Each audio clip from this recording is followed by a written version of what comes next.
شما بگم و به زبون بیارم، هر وقت من فکر اینو میکنم خودم که این جنگ و این شهادت و این میدانهای شرف و خون تموم بشه و ما بمونیم و بعد یه وقتی مثلا به تصادف بمیریم که خیلی میمیریم، به تب بمیریم، از تصور این فکر خدا شاهده اونچنان قلبم فشار میاد.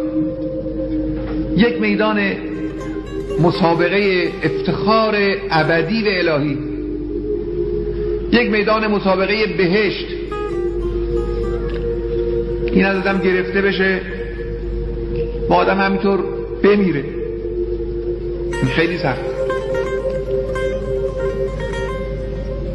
ای کاش به این دعایی است که از قلب ما برمیاد، ای کاش که مرگ ما هم مثل مرگ بچه‌های شما باشه.